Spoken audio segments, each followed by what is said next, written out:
First, thank you for being here today here at City Hall. This is an unusual announcement. It will be the first of my tenure as mayor to veto a decision by the Tupelo City Council. That's certainly not something that I've taken lightly. Put a great deal of thought and deliberation and prayer behind this decision. One thing that has been a positive of the last 4 years in this term so far is the great working relationship between the City Council and the Office of the Mayor and our administration. That's something that we take great pride in, and that's something that we pledge to continue moving forward. I think that we can disagree without being disagreeable. I'm firmly convinced that all 7 members of the Tupelo City Council love the City of Tupelo just as much as I do, and they each want Tupelo to succeed just as much as I do. So while we may have a difference of opinion, I do think that we have a great relationship and will continue to have a great relationship moving forward. With that said, at the last meeting of the Tupelo City Council, one of the agenda items, a decision was made by the council to construct a turn lane on Enville Road here in the City of Tupelo. I'm issuing a veto of that today based on the fact that the proper procedures were not followed for that agenda item. It essentially creates an unfunded mandate for the administration. So for that reason, I'm going to veto that decision for that turn lane, and if nothing else, request the City Council to go back through the proper procedures for building a road in the City of Tupelo, to take the matter to the Traffic Committee to do the appropriate engineering and do the appropriate studies before simply placing that on the council agenda.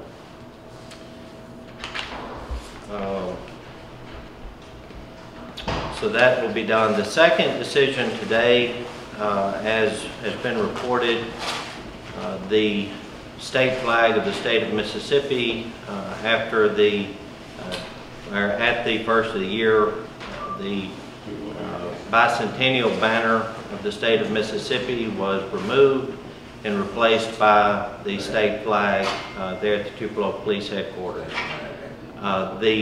During the last term, even though we have the same individual council members and myself as mayor returning, during the last term of the Tupelo City Council, we issued an order essentially stating that if there are 3 flagpoles,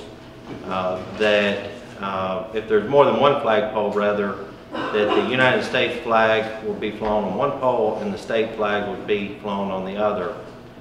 Due to the fact that that was an order and not an ordinance, there's a big distinction there. One council, even though they're the same individuals, cannot bind a subsequent council.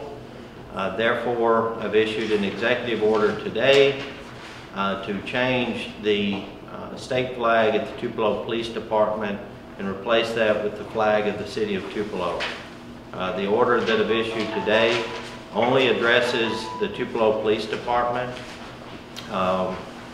and is a simple and straightforward article or ordinance there, executive order for just the Tupelo Police Department. It is my intention in the near future to present to the City Council a resolution to be passed or to be considered by the Tupelo City Council requesting the state legislature to take action on the state flag, that it is not representative of all of the people of the state of Mississippi, and it's time for the state of Mississippi to adopt a new state flag. So those are the 2 decisions that are made today, and now I'll open it up to any questions that you might have. What led to the removal at this time? I mean, did you feel like it was just the right thing to do, or you feel like... For the flag? Did you have citizens complain? Yeah. Well, I've made no secret over the past few years that I am in favor of a new state flag for the state of Mississippi. I I don't think, for example, the executive order that I issued today, should the council wish to essentially override that or change that, I think the council has the authority to do that. So for that reason, I have not issued an executive order in the past. Pertaining to the Tupelo Police Department and the flag change at the first of the year, there have been numerous complaints about that. Of course, Councilwoman Davis has been very vocal about it. I greatly respect her and her opinions, and to see her move to the point of tears was very compelling to me. Our community outreach director, Dr. Richard Price, and the outreach task force made this request.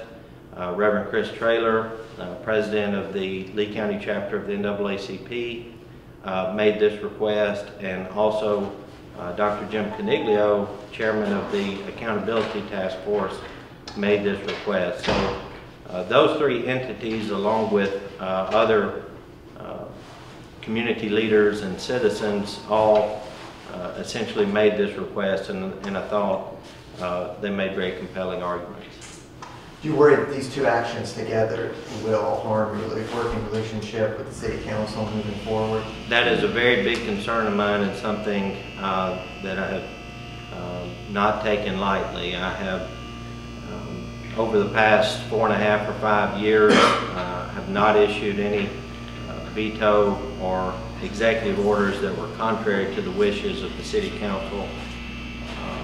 Something that has not always been a positive in the City of Tupelo has been friction between the council and administration, and that's something as an administration that we've worked very hard to have a positive relationship with council members, and likewise our council members have worked very hard with us to have a good relationship. I think our ability to work together is a large reason that for the first time that anyone can remember, every member of the City Council and the mayor were re-elected the same year. So that's something that I don't take lightly. Over the past 5 years, there has not been a lot of things to pass the council that I was just opposed to, but this is the first time that I felt the need to actually exercise the veto authority of the mayor.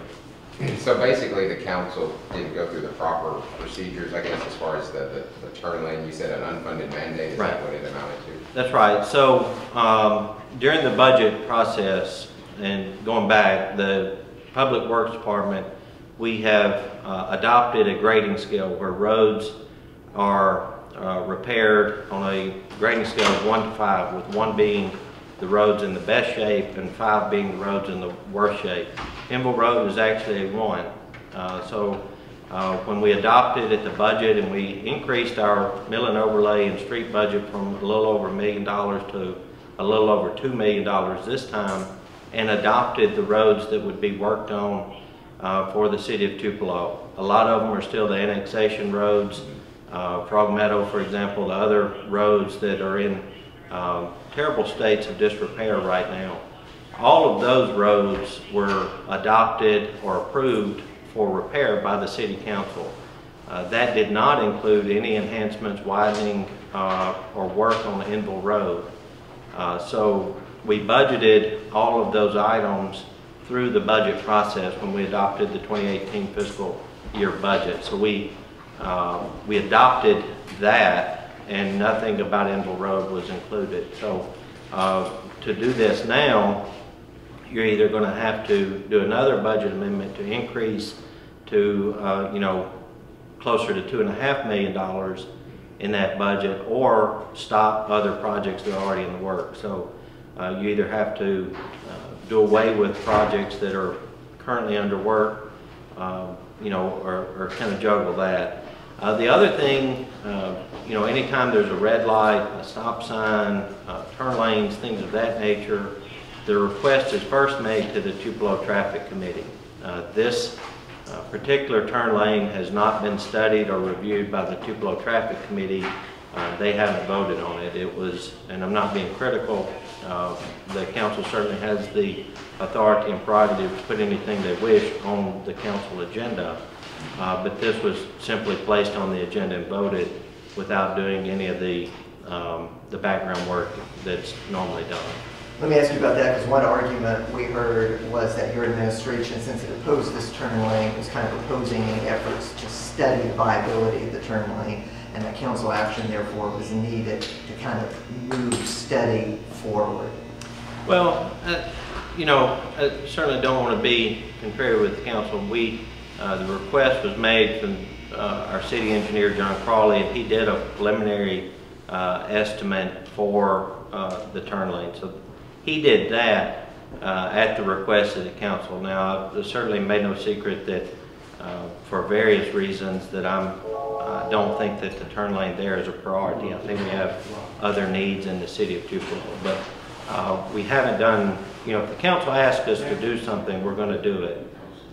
You know, the office of the mayor, the department heads run the city on a day-to-day basis, but as a practical matter, if the council asks us to do something, we're going to do it. So we haven't, for probably lack of good English, but we haven't refused to do anything the council has formally requested. The elephant in the room here seems to be TCPS. Is there anything concerning their needs or anything? Well, it's a private entity, and you know, when we look at projects done by the city of Tupelo, you know, from Walmart to you know, whichever private business you want to use as an example, when they request either a stop sign or a red light, road enhancement, they pay for that themselves. So the city typically does not fund requests from private entities for road improvements. What we typically do through council action is give that entity the permission or approval to make those infrastructure improvements for the benefit of their entity. So, you know, Tupelo Christian Preparatory School is a great institution. They're local residents. They're you know, taxpayers of the city of Tupelo. But at the same time, it's a private entity, not a public entity. And they have the means, the ability, the resources to do this themselves. And, you know, if it's a request from a private entity, then that should be privately funded. You probably didn't expect to get more questions about the road than the flag, but what do you think is the point of issuing a veto, given that the 5 members voting in favor of the road would be sufficient to overturn the veto? Well, and you know, and that's come up in the past where the council unanimously voted for something that I wasn't necessarily for, and you know, you have to look at that. You're wasting time to veto it. I don't think this is the case. I do think there was some confusion on the agenda item. I think, and I'm in this boat myself, I think that some of the council members may have thought that this was an agenda item to put this on the capital plan for future study and not to actually go ahead with the project. So I don't think that the veto is just a waste of time. It is something I feel passionate about, though, and sometimes, you know, even if they override the veto, that, you know, sometimes you have to take a stand on principle, and I feel strongly about that. So you at least have some hope that your veto may stand. Yeah. Speak again, though, about the flag. What would be your pitch to the council as to why they should let this order stand and not seek to reverse it in conformity with their previous decision? Yeah. Well, you know, the flag controversy and part of what we've talked about here in the city of Tupelo with council, I think, and I don't want to speak for the council members themselves, they're all elected officials who can speak for themselves, but I have the impression that the majority of the council would prefer the state of Mississippi to adopt a new flag. So, you know, that's something that we'll have to talk about with the council. Now, the debate for the most part has been we're a subdivision of the state of Mississippi, political subdivision of the state of Mississippi, and saying we need a new flag and then refusing to fly the flag of the state of Mississippi are two different things. And so, that's something to be considered. I do think the fact that, you were in the room with Councilwoman Davis the other day.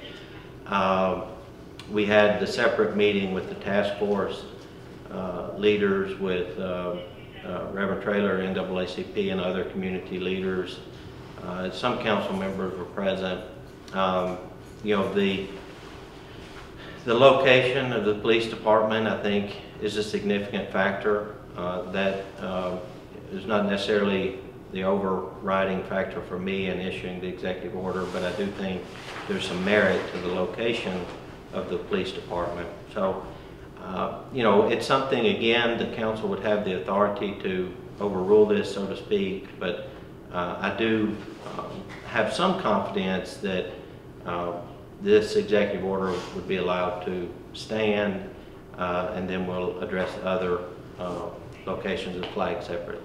Yeah, but this is just so folks know, because there's going to be a lot of junk on Facebook and stuff, which you can't always believe. But this is just for the police station, right? Just the Tupelo. An executive order that says instead of the state flag, city flag, the ordinance still stands for any other city property as it's written, I guess, right? Yeah, the only other two properties, I believe, may need Don to correct me, but here at City Hall out front and in the council chambers are the only other two locations on buildings that the state flag is flown. Those will remain until further action of the city council, or at least further deliberation with the city council. The only location that this executive order impacts is the Tupelo Police Department. It's a tough issue. I mean, however this goes, people are going to be upset. So are you hopeful, though, that the legislature will do anything? Because the governor, as you know, has said, I've asked him about this. He said, take it to the people. He said the people decided, 16 years ago. Are you hopeful anything will be done? And then what if nothing is done? What happens then? Yeah, well, there's a lot of merit to the fact, behind the argument of we voted on this is our flag. But at the same time, we also vote for mayors and city council members and congressmen every 2 or 4 years. So the fact that there was a vote getting closer to 20 years ago, if that's the stance, then maybe it's time for a new statewide referendum on that. My understanding is the governor has voiced support for a new referendum. But about the state flag, and my position is perhaps a little different. The issue, the controversy surrounding the current design of the state flag of the state of Mississippi will never go away until it's changed. And either our generation of leaders are going to deal with it, or we'll leave it to our children. And I think that it's incumbent upon our generation of leaders to take a stand and adopt a flag that's representative of all of the citizens of the state of Mississippi. So for you, it's not an economic issue. You haven't heard of any business saying, we're not going to come to Tupelo because, I guess we could talk to David Rumbarger, but you haven't heard of any business saying, we're not coming here because y'all are flying the state flag. It's more along the issues that people have of the state flag. No, I think it's a huge economic issue. My understanding, you celebrate your successes, not your failures. So when we don't win new corporate developments for Tupelo or the state of Mississippi, they don't do a press release from the economic development group saying we didn't win this business. My understanding is a huge economic impact issue for the state of Mississippi. Virtually every business group in the state of Mississippi, every professional group in the state of Mississippi, every religious group in the state of Mississippi have all said it's time for a new flag. Go ahead. Did you give any thought to going further and taking down 2 of the 3 flagpoles at the police department? I can assure you, we've thought about and debated every scenario, and you know, I do greatly value the relationship with our council members, and I know that they will not all agree with this, but at the same time, I do respect and value their opinions and the working relationship, and so essentially I went as far as I felt comfortable going to preserve our positive working relationship.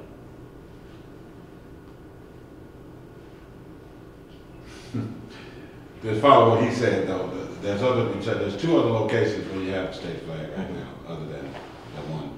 It's gone. But you're gonna still hear other stuff from people. Absolutely.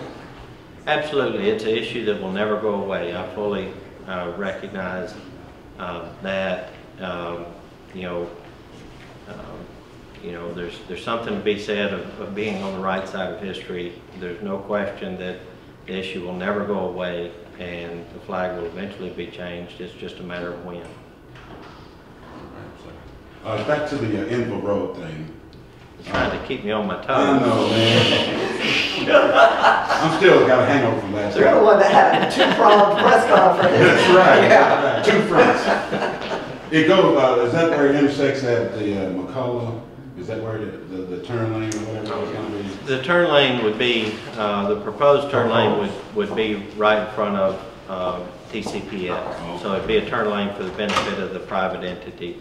And again, I've stated publicly, but I again state, if we want to go through the proper studies and through either the general fund or the major thoroughfare program and widen Enville Road from McCullough Boulevard to the Tupelo city limits, I would support that.